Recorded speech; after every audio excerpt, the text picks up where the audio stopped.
Good morning. It must be Thursday because I have Bobby here. Hey, Bobby, how you doing? Doing great. How you doing, Ed?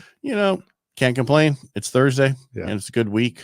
Had a lot of people getting contract this week. I don't know about you. I'm sure you had a lot of people looking for homes and more people looking like everybody else is. Is that what's happening? Yes. Yeah. And as we talked about on Tuesday, we're seeing new interest in the market. Yeah, interest that wasn't there before, and some interest that was sitting on the sidelines. So, um, if you are curious about what's going on in the market, obviously you're watching our video right now. But give me a call. I'd be happy to give you a play-by-play of what I've seen in the last 6 months and what I think would be a good step for you. Obviously, I want to get you in touch with Ed, get you pre-approved, and start shopping. Yeah. And we've talked about it before, but pre-qual is basically, let's explain what the difference from pre-qual, pre-approval, and fully blah, blah, blah, blah. Mm-hmm. Try that one more time. All right. So pre-qual is basically you call me, you tell me what you make, and I run your credit, and that's kind of, you qualify, but I don't know exactly. I think we talked about this before when it had to do with diplomas, which is usually the best way to talk about it. The other, going for a job. The other one is pre-approval, where you actually send in your actual documents and I verify what you make. And 9 times out of 10, I can give you more income because you don't know what you really make. Yeah. Right. Most people don't know what they make. So when they tell me I make 15, whatever the number is per hour, then you get it. No, I'm sorry. I was 1789. Or they're thinking net, right? Right. Exactly. Yeah. My paycheck's 800 every 2 weeks. Yeah. No, it's 50. Whatever it is, you put a lot of money into your 401k and other things. So, and then the next step is we actually then run you through the underwriting engines and verify everything. And that's fully underwritten pre-approval. And that's where you want to be at, because there is less fallout then. Right. Exactly. We know all the issues that we might have with the actual pre-approval. I'm sorry. The underwriting says, as long as you provide these few things, we're good to go. Yeah. And that's where you want to be at. You don't want any questions when you get into contract, because there's enough going on with looking at how, once you get in the house, doing the inspections, doing everything, then to worry about whether you qualify or not. Yeah. Right. Absolutely. Even then, if, getting the fully underwritten pre-approval is going to, really give credence to a 15-day, escrow offer that you write, because what we're seeing now is we're seeing a lot of contingent offers out there, right? Mm-hmm. And so sellers are going to need to have a little rent back. So if we want to, if we want to be a good buyer in this market, let's go ahead and get the escrow closed and say, hey, we're going to give you 30 days, to find a replacement property, get in contract, and you guys get closed and get out. So, right. I mean, it's important because time kills all deals. Time kills everything. If you listen to any books on sales or anything at all, and it's the same in our industry, the longer that it takes to close a transaction, the more things that could happen. Someone unfortunately passes away on the seller side. Now they can't sell the property. It's got to go through probate, or the person in contract. You never know. So close as fast as you can and rent it to them. Yeah. If possible. But I'm just saying, make it easier on you and everybody else. Close as fast as you possibly can. That's always been my motto. Let's get this thing done, and you guys figure out rent backs, everything else, because the faster we close, the better for everybody. Yeah, honestly, 30 days just seems like an eternity now, But now that we've figured out how to streamline it, and you can get it done, in under 15 days, and sometimes, Well, and that's basically the thing that slows us down and getting it done, done any faster than 9 days is government. Yeah, it's the government in the way. 2 places. You got the local recording office who can only, record. They can't do specials, right? Unless it's on Friday or last day of the month. So that means you got to fund one day and then record the next day, right? So there's 2 days there. And then we have that 7-day that once you sign the loan estimate, which is a document where it explains all your fees on the loan. Once you sign that, you can't sign loan documents for 7 days. So there's your 9 days. That's the soonest we can do. If we can get those people, that whole 7-day thing out of the way, we could do it so much faster. Yeah. But I guess they don't want us to.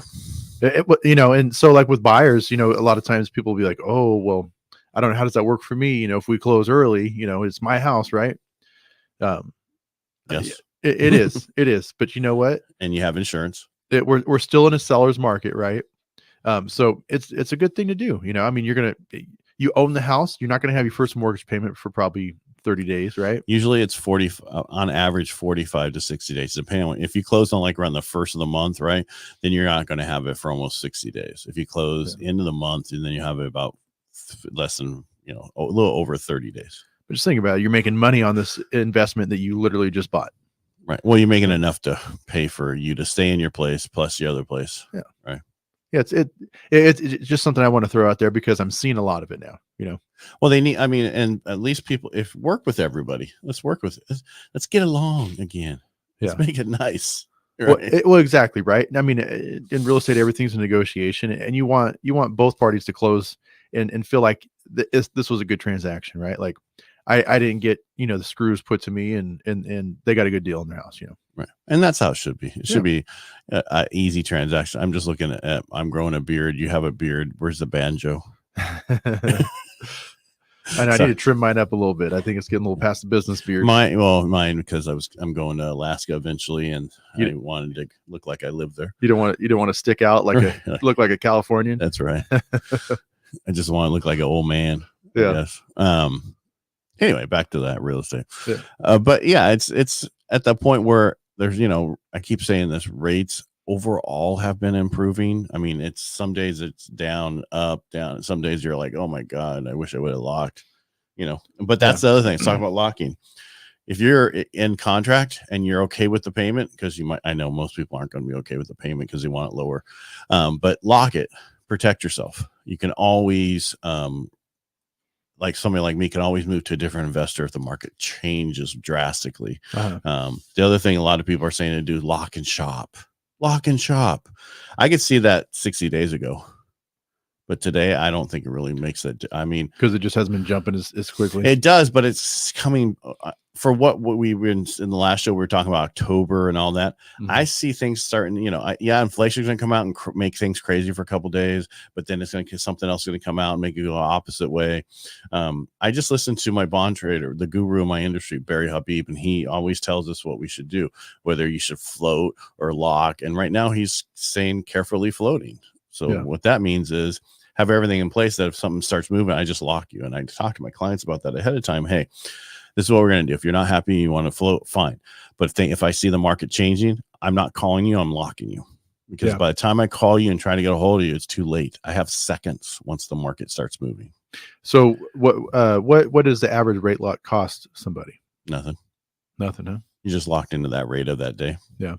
And just for the day. Well, that day, meaning that you lock in that day for that bucket, meaning that if you have a 30-year fixed rate and you're going VA or FHA or conventional, you're locked into that loan program at a 30-year for that program. If you change programs, it doesn't. A lot of places you have to relock. If you change from a 30-year to a 15-year or a 20-year, you probably have to relock. You're just locked into that program for that day. So you're protected for that day on. Follow me here? Okay. Yeah. So you're protected. So you locked it, you're protected till you close. If things increase drastically, then like I said, we move to a different investor and relock it over there. Gotcha. They don't like me saying that, but that's what you do. Because it used to be people say, we'll have a float down rate. If it moves by 0.5%, most of the time we were talking 3/8, right? Or quarter change in rates, not a half or 3/4. I know we had that major move over the last, 4 months. That's unusual that you move up that fast. Yeah. Right. So you want to protect yourself so you're good with the payment as much as you can be good with the payment is right now. Remember, you're not going to be in that loan program forever. It is a short period of time for this first time. And I hate saying that because you never know, but we're in a position, we're in 1970s Carter administration. Things are going to change. People are getting tired of this inflation. People are really getting tired of how it's affecting them. They want to make some changes, which is going to be positive for our country. I'm not trying to get political. I'm just saying, I was talking to a guy who was in the administration for Clinton, and he was under the energy plan. And he said the biggest problem and he was talking about this policy is they tried to shove this down in a 4-year period, which it's going to take way longer. And he worked for them at that time. And he's like, it just never works. And that's what's happening. And it'll be fixed, but it's just got to get through this process. Yeah. Right. It's just, they have great ideas and we all want to get there, but today is not the day and it can't happen overnight. We just don't have enough stuff. Yeah, I was going to say maybe if 70% of our energy was provided by solar and wind and renewables, it makes sense to transition. But Well, eventually it will, because they'll get that solar thing down to where it's minute and it does so much more, and it will make sense. We're not there yet. And during the holiday weekend, a couple of weekends ago, they showed the line for Teslas to get recharged. I mean, the thing was over a mile long. Right. And then you still got an hour to charge. Oh my goodness. Yeah. It's like, that's the problem. Is it's a great idea for local stuff and whatever. I mean, I got an e-bike to come to work. That's different, right? Because I don't want to pedal when it's real hot. But that's beside the point. But it's just, there's things we can do, but I just think the issue we're having right now, I know we're kind of off subject, but my wife said this other day, I cannot believe, because she was listening to the TV and was, like she always does in the morning, looking at me drinking her coffee. She's like, I can't believe they're forcing us to do this, and they can't, you have to get solar on your home, but then it doesn't really work, right? And you have to pay for it outside of the home. It's not part of the price. I'm like, exactly. That's what I've been bitching about for the last few years. I don't get it. Yeah. If you're going to make it part of the program, it should be included in the price of the house. It shouldn't be another bill you have to add on if you're forced to do it. Let's stop people forcing them to do it. And, the solar should be ready to rock and roll on the day you get keys and you close, right? Because just recently did a transaction where it was new construction. It was kind of interesting because it was an investor who had the house built but then sold it, right? Mm-hmm. Like immediately. As soon as they closed, they put it on the market. Yeah, spec home is what they call that. Okay. And the speculate, meaning that they built it to be sold. Oh, okay. Yeah. I didn't. That's speculate. Yeah. So there was solar on there, right? Because every new construction is mandated to have solar. Mm-hmm. And there's 8 panels and there's no meter from MID. So the process to go through that is, that was back in March, and they have an appointment this week, but they finally have final approval from MID to put that connection in to actually start using the solar. Do they have to pay separately for it through a system or no? So that was already taken care of at the original purchase. Okay. Yeah. So they didn't. So it was part of the. So it did for them. It was part of the purchase, but okay. not for the original person that had it built, right? Yeah. So anyway, it's still not up and running, and it's wow. Been 6 months. Almost 6 months. Well, I just think that if you're going to make people put it on your home, they shouldn't have to pay or lease it also. You know what I mean? That just makes no sense at all to me. But I mean, you can build it into the price of the home because you're building the homes. Yeah. Right. I mean, we don't know that it's going to come in at value with the solar on there.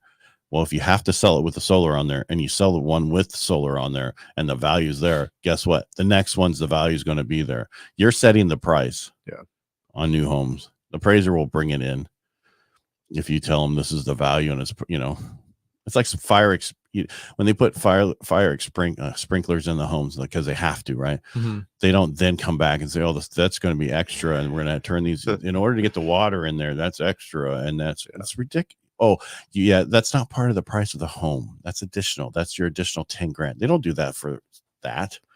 Why are they doing it for this? I'm curious how much that saves people every month on homeowners insurance. With the fire, I don't think it does much. Really? Yeah, it gets mandated now. So how much is it going to save you? All it's doing is saving your house from burning your neighbor's house down. I guess, right? Because everything inside is going to be destroyed. Oh, absolutely. By water. So what benefit you're just keeping it from burning other people down? Yeah. And the worst part is if it's not a system that's inclusive where the water goes through it all the time. Can you imagine how nasty that's going to be when it goes off? You're laughing. I'm not kidding, because that was one of the issues we had when we were building our house up in Twainhart about having it to be circulating so that when it goes off, Yeah. And now I totally makes sense up there, right? Especially up there. It doesn't make sense. No, it doesn't. I'm going to say you have, the chances of a wildfire, something like that, catching a house on fire or a new construction is pretty slim down here, right? Yeah. I don't know. That's the thing. Most of the houses that burned were burned because a fire came and took them all out. Not because one of the houses was caught on fire. Yeah. The ones that are caught on fire are the ones from the fireworks. Yeah. Right. The old roof catches on fire and the whole house starts burning down. There's a little different. They don't have them. And for people who don't have any experience with fire sprinklers, when one goes off, they all go off. It's everywhere. It's just, it's not, we have them here in the building. And it's like, really? Like, don't hang your clothes from it. No shit. Excuse my language. Well, don't put the wire hanger up there, Bobby. You'll knock it off. Funny story. Not too funny when we were kids, man. My brother and I were out playing soccer outside of our church. My mom was inside. And they had this really big, it was like a gymnasium and it had like 10 classes. It was a big building, right? He kicked the ball. I missed it. And it hit the fire sprinkler that was underneath the stairwell and set off all the sprinklers inside that building. Yeah, that's the other thing what people don't realize. That's when we were building our house, is they wanted them out underneath certain things. So, yeah.